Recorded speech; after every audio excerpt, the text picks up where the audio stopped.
ابن عمر رضی اللہ تعالیٰ عنہ بیمار ہو گئے، شدید علیل تھے، طبیعت مبارک میں کمزوری آ گئی، کچھ کھانے کو دل نہیں کرتا تھا، گھر والے بار بار کہتے کچھ کھا لیجئے کچھ کھا لیجئے، نہیں کھاتے تھے۔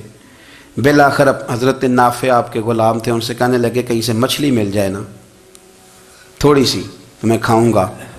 تو کہتے ہیں میں سارے مدینے میں ڈھونڈتا رہا، مچھلی نہ ملی، اگلے دن بھی ڈھونڈی تو نہ ملی، تیسرے دن بھی ڈھونڈی تو نہ ملی، تو فرمانے لگے یار بس چھوٹی سی خواہش ہے، کوئی فرض نہیں ملتی تو رہنے دے۔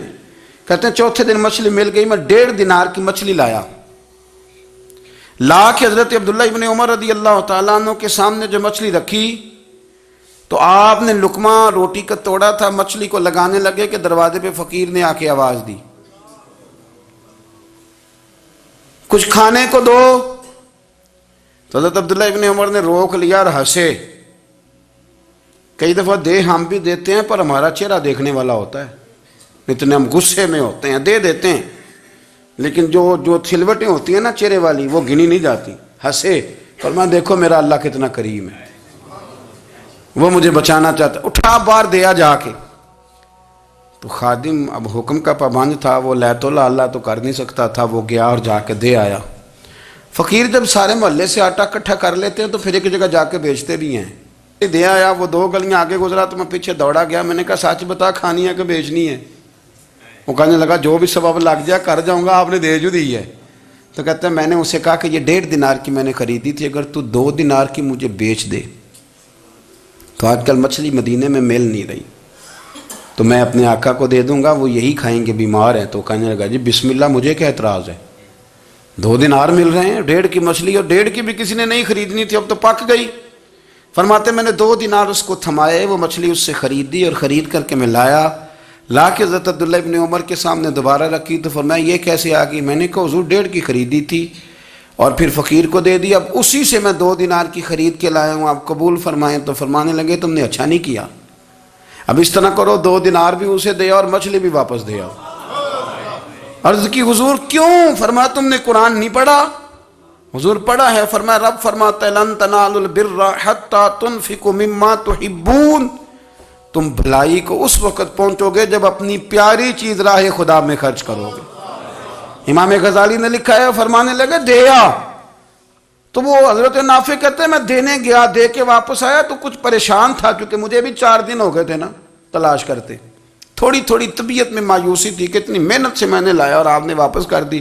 تو حضرت عبداللہ ابن عمر نے مجھے قریب بٹھایا، پھر مجھے تھپکی دی، فرمانے لگے پتر میں نے ویسے بھی کبھی جھوٹ نہیں بولا اور آج کل تو میں ویسے ہی بیمار ہوں، ٹائم ہی نہیں، وقت ہی نہیں، موقع ہی نہیں جھوٹ بولنے کا، میں تجھے سچ بتاؤں مجھے مچھلی کھا کے اتنا سکون نہیں ہونا تھا جتنی اللہ کے راستے میں خیرات کھا کے مجھے سکون ہوا۔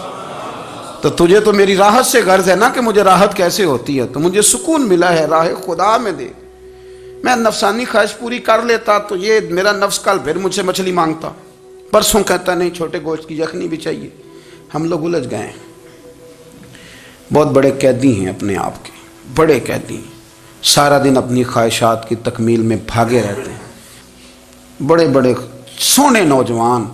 میں ان پہ تنقید نہیں کرتا، مجھے ان پہ ترس آتا ہے، جب میں رات کے اندھیروں میں انہیں ٹیلی فون لے کے چوکوں میں کھڑے دیکھتا ہوں تو مجھے رحم آتا ہے۔ میں کہتا ہوں دیکھو نفس کی خواہش کے پیچھے یہ کیا مثلاً آخر کیا ہے اس میں، ایک عورت کے پیچھے تباہ کر لیا اپنے آپ کو، یعنی زیادہ سے یہ کوئی مقصود ہے، یہ کوئی مقصد حیات ہے جس کو مقصد بنا لیا ہے؟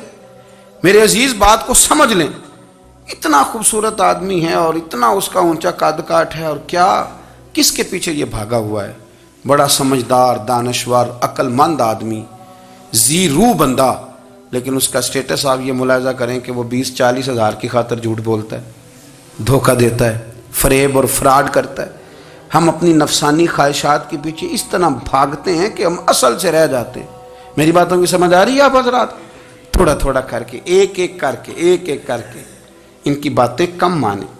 وہ ضروری تو نہیں نا کہ سویرے ناشتہ بازار سے اپنی مرضی کا تگڑا کیا ہے، بازار سے لا کے پوڑیاں چنے بہترین کھائے، اور پوڑیاں چنے ابھی کھائے نہیں، شاپر میں ڈالے ہوئے ہیں، اور وہ لے کے ابھی آ رہا ہے تو ساتھ ہی رستے سے گوشت بھی چھوٹا اچھا لگا تو 2 کلو وہ بھی لے آئے کہ پوڑیاں چنے کھاؤں گا اور دوپہر کے لیے گوشت پکاؤں گا.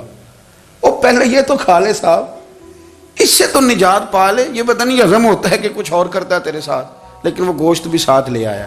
یعنی ٹیبل پہ, ناشتے کے ٹیبل پر بیٹھ کے فیصلہ ہو رہا ہوتا ہے کہ ہم نے کیا کھانا ہے, ہم نے کدھر جانا ہے. سنگیو یاد رکھو, باتوں کو سمجھو اور غور کرو. یہ تھوڑا تھوڑا کر کے جب ہم چھٹکارا حاصل کرنے کی کوشش کریں گے نا, چھٹکارا حاصل کرنے کی, کہیں جگہ سے, کسی جگہ سے اگر آپ کو تنبیہ ہوتی ہے نا, تنبیہ, اس میں بھی بڑا مزہ آتا ہے. اس میں بڑا, ہمارے ایک بزرگ تھے, تو ایک دن نا میں گیا تو کہنے لگے الحمدللہ آج میں بڑے سکون میں ہوں. میں نے کہا جی وہ کیا ہوا؟ کہنے لگے میں اپنے آپ کو بڑا پیر صاحب سمجھنے لگ گیا تھا. تو ایک وابڈا کے کسی آدمی سے کام تھا, تو میرے ایک دوست نے مجھے کہا کہ پیر صاحب اس کو ٹیلی فون کر دیں, سنا ہے آپ کا عقیدت مند ہے. میں نے اس بندے کو ٹیلی فون کیا تو کہتا ہے پیر صاحب میں عزت آپ کی بڑی کرتا ہوں پر یہ کام نہیں ہو سکتا. کہتے ہیں جب اس نے مجھے کہا نا تو کچھ بھی نہیں, تو مجھے بڑا مزہ آیا ہے, ورنہ میرا تو نفس پھول گیا تھا. میں تو سمجھتا تھا کہ جو میں کہتا ہوں ویسے ہی ہو جاتا ہے. کہتے اس نے تھوڑا سا نا مجھے لیول میں کیا ہے, مجھے مزہ آیا. یہ لوگ نا اپنے اوپر بوجھ ڈالتے تھے, یہ تھوڑا تھوڑا پیچھے ہٹتے تھے, یہ سمجھتے تھے کہ اس طرح تو ہماری تکمیل رہ جائے گی. صبح سے شام تک اگر اسی نفس کی باتیں مانتے جائیں گے تو خرابی کرے گا. دولت کا نشہ ہے بھائی, دولت کٹھی کرنے والا کسی جگہ سیر نہیں ہوتا. حسن کا نشہ ہے, حسن کا نشہ ہے. حضرت ابو بکر شبلی رحمۃ اللہ علیہ فرمایا کرتے تھے جو تیری بیٹی کو خوبصورت سمجھ کے اس کے ساتھ نکاح کرنا چاہے اسے بیٹی نہ دینا. حضرت جی کیوں؟ فرمایا حسن تو تھوڑے دن کے بعد ختم ہو جائے گا, پھر وہ اس کی قدر نہیں کرے گا, وہ تو کہیں اور منہ مارتا پھرے گا. حضرت ابو بکر شبلی رحمۃ اللہ تعالیٰ علیہ کی بیٹی خوبصورت تھی. ایک نوجوان کہنے لگا میرا نکاح کر دیں. آپ فرمانے لگے پتر تو 1 مہینے کے بعد آنا, کر دوں گا. بڑی موٹی تازی خوبصورت صاحبزادی. تو حضرت نے اسے دوائی کھلائی, اسے پخانے لگ گئے. جو پخانہ کرتی ایک مٹکے میں سنبھال دیتے. تھوڑا وقت گزرا تو وہ ہڈیوں کا پنجر بن گئی. مہینے بھر میں دست اتنے آئے کہ کمزور ہو گئی. تو ابو بکر شبلی 1 مہینے کے بعد نوجوان کو بلایا, فرمایا ادھر آ تیرا نکاح کروں. بچی دکھائی تو وہ کمزور بستر پہ پڑی. فرمایا شادی کر. کہنے لگا اس سے نہیں میں نے کرنی. فرمایا یہ وہی ہے؟ کہنے لگا جی نہیں. فرمایا تو کہتا تھا مجھے عشق ہے, کدھر گیا تیرا عشق؟ کہنے لگا حضرت صاحب آپ کیسی بات کر رہے ہیں؟ فرمایا ادھر آ. پھر وہ مٹکا جس میں گند رکھا تھا وہاں لے گئے. فرمانے لگے تیرا اس کے ساتھ عشق تھا, یہ ہے تیرا عشق. فرمایا اسے تو میں 4 دن روٹی کھلاؤں گا پھر تندرست ہو جائے گی, لیکن میں دیکھنا چاہتا تھا کہ تو میری بیٹی سے پیار کرتا ہے یا اس کے چہرے پہ آنے والی کچھ وقت کے لیے سرخی سے پیار کرتا ہے, اس لالی سے پیار کرتا ہے جو جوانی کے وقت بچوں اور بچیوں پہ آتی ہے. کس چیز کے دل دادا؟ یعنی کیا مطلب؟ نفس کی غلامی, سراسر غلامی. اور پلٹ پلٹ کے اور بڑے بڑے سیانے بندے چھوٹی سی خواہش کے لیے. بڑا سمجھدار آدمی, بڑا سیانا بندہ. میں ایک بڑے بزرگ عالم تھے, میں ایک دفعہ ملنے گیا تو پائے پکا رہے تھے, خود پائے پکا رہے تھے. تو وہ بڑے پیار کی بات ہوتی ہے نا جی, تو تامت باندھی ہوئی اور بڑی جناب خستہ حالی, اور وہ پائے پکا رہے ہیں. تو میں نے ان سے کہا, میں نے کہا حضرت جی پائے تو کسی اور نے بھی پکا لینے تھے, آپ بخاری لے کے بیٹھتے, چلو میری طرح کا کوئی بندہ آپ سے استفادہ بھی کر لیتا. اب پائے آپ لائیں گے, پھر پکائیں گے, پھر آپ کھائیں گے, تو یہ تو 24 گھنٹے آپ کسی کام میں گزر جائیں گے. تو یہ ایک چھوٹی سی خواہش کے لیے. میں کسی چیز کو حرام نہیں کہہ رہا, قرآن پاک کی جو آیت پڑھی ہے صرف اس کی تفسیر آپ کے سامنے عرض کر رہا ہوں. ہماری خواہشات ماں پالتی ہے, آپ کو نہیں پتا کتنے دکھ سہتی ہے. میں ان ماؤں کو جانتا ہوں جو بیٹے کے حصوں کی مار بھی اس کے ابے سے کھاتی ہیں, مار کھاتی ہیں وہ. ایک خاتون ہے, ایک کان سے سنتا نہیں, میرے پاس ایک دفعہ آئی, کہنے لگی 60 لگ گئی سی, کوئی دعا کر دیں یا کوئی وظیفہ پر, ڈاکٹر کہتے ہیں ٹھیک نہیں ہو سکتے. میں نے کہا باجی صحیح بتاؤ مسئلہ کیا ہے؟ کہنے نہیں کچھ بھی نہیں, مسئلہ کیا ہونا ہے, پتر غلط نکل آیا ہے, اس کا باپ روز مارتا ہے, آج میں آگے گئی ہوں تو اس نے ایک تھپڑ میرے کان پہ مار دیے. تو پردہ پھٹ گیا.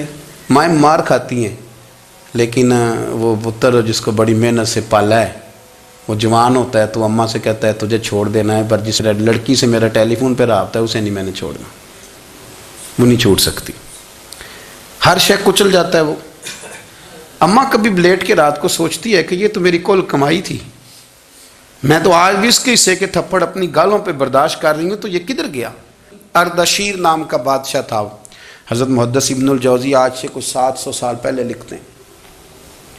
اردشیر بادشاہ بڑا خوبصورت تھا، جوان تھا، بڑا عقل مند تھا۔ اس نے اس طرح کی قریب قریب کی ساری ریاستوں پہ قبضہ کر لیا۔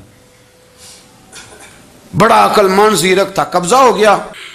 ایک بادشاہ بڑا سخت تھا، اس کے ساتھ جب پنجہ آزمائی ہوئی تو اردشیر کہتا ہے اس پہ میرا قبضہ نہیں ہو رہا تھا، اور جب ہم نے ساری ریاستوں نے مل کے اس پر حملہ کیا تو ایک قلعے کے اندر قلعہ بند ہو گیا۔ اردشیر بڑا خوبصورت آدمی تھا، بڑا سمجھدار تھا، تو وہ بادشاہ قلعہ بند ہو گیا، اس نے کہا نکلنا ہی نہیں۔ اب وہ اندر بند ہے، یک بارگی حملہ کیا تو وہ بڑا بڑا قلعہ تھا اس میں بند ہو گیا۔ اس بادشاہ کی نا جس پر حملہ کیا، اس کی بیٹی اچانک ایک دن قلعے کی دیوار پہ چڑھی تو اردشیر کے حسن و جمال کو دیکھا تو عاشق ہو گئی، اور اپنے ہی باپ کے خلاف اسے کہنے لگی کہ اگر تو میرے ساتھ شادی کا وعدہ کرے نا تو میں تجھے رستہ بتاتی ہوں حملہ کرنے کا۔ اس نے کہا میرا وعدہ رہا، تو رستہ بتا۔ اس نے رستہ بتایا اس لڑکی نے، اور بادشاہ نے حملہ کیا تو اس کا باپ قتل کیا، اس علاقے پہ قبضہ کیا شادی کے وعدے پر۔ ہاں نفسانی خواہش بندے کو اندھا کر دیتی، نہیں سمجھ آتی اس کو میں کدھر جانا ہے، اندھا کر دیتی۔ حملہ کیا، اور جب اس لڑکی کو لے کے آیا نا اپنے محل میں، تو پہلے دن شادی کی پہلی رات تھی، تو بستر بچھایا کنیز نے، تو وہ کبھی کروٹ ادھر بدلتی کبھی ادھر بدلتی، تو بادشاہ کہنے لگا کیا ہے؟ کہنے لگی بستر میں کچھ ہے، مجھے تکلیف دے رہی۔ اس نے چراغ جلائے اور جب بستر اٹھایا تو ایک اتنا سا دھاگا نکلا۔ دھاگے سے عموماً تکلیف نہیں ہوتی، تو اس نے کہا تو اتنی نرم و نازک ہے کہ دھاگا؟ کہنے لگی میرا باپ نا میرے ساتھ اتنا پیار کرتا تھا کہ روز میرا بستر بھی خود بچھاتا تھا، اور اس نے آلہ رکھا ہوا تھا، وہ ناپتا تھا کہ کوئی پایا اونچا نیچا تو نہیں، میری بیٹی کا بیلنس سوتے وقت خراب نہ ہو جائے، اور میرے لیے گوشت اور کپڑے بھی خود پسند کر کے لاتا تھا، کھانے پینے کا خود خیال کرتا تھا۔ اردشیر کہنے لگا اچھا وہ اتنا پیار کرتا تھا، اور پھر تو نے اس کے ساتھ کیا کیا؟ کہنے لگا بلاؤ کنیزوں کو بلایا، فرمایا اس کو اٹھاؤ اور جلاد کے پاس لے جاؤ، اسے کہو کہ اس کے بال ایک گھوڑے کے ساتھ باندھے، پیر دوسرے گھوڑے کے ساتھ باندھے، اور ایک گھوڑا ادھر بھگا دے، کدھر بھگا دے۔ یہ جس کے باپ نے اتنا پیار کیا، یہ نفس کی اتنی غلام ہے کہ اس کی وفادار نہیں رہی تو میری وفادار کیسے بنے گی؟ جس نے اتنے نازوں سے پالا کہ دھاگا اسے برداشت نہیں۔ او یارو یاد رکھو، اگر نفس کی غلامی کرو اور بڑے بڑے وفاداروں کو چھوڑ کے غلامی کرو تو پھر کہو وفادار مل جائیں، کوئی بول وا لڑا نہ بول بیٹھی ہوندے خصم ناراض بڑ بولیاں دے، کہاں سر کھائے تے بلبل ٹھنڈ پائے، بڑے فرق نہیں سجنا بولیاں دے، جڑیاں خصماں دی وچ رضا وسن، پاگ جاگ جاندے انہاں گولیاں دے، آپ ادلیاں نو سردار پین تکے تے شرما والیاں نو چوٹے ڈولیاں دے۔ اپنے نفس کے پیچھے چلو گے تو یہ تباہی ہے۔ جب ہم نے کسی سے وفا نہیں کی تو یہ کیا امید ہوئی کہ دنیا ہم سے وفا کرے گی؟ اللہ رسول کی مرضی کے مطابق اصول پسند زندگی بنائیں، ایک ایک کر کے اپنی خواہشات سے پیچھے ہٹیں، تھوڑے پہ گزارا کرنا سیکھیں، اپنے نفس کو سمجھائیں۔ ضروری نہیں کہ روٹی ہر وقت مزے کے لیے کھائی جائے، کبھی کمر سیدھی کرنے کے لیے خشک روٹی بھی کھا کے دیکھو، کبھی سادہ کھانا اس پہ بھی اکتفا کرو، کبھی تھوڑا کھر کے اچھے طریقے سے سادے کمرے میں بھی اللہ کو یاد کر کے دیکھو۔ نفس کے پیچھے نہ بھاگیے گا، تباہی کرے گا۔ رب کریم سمجھنے کی توفیق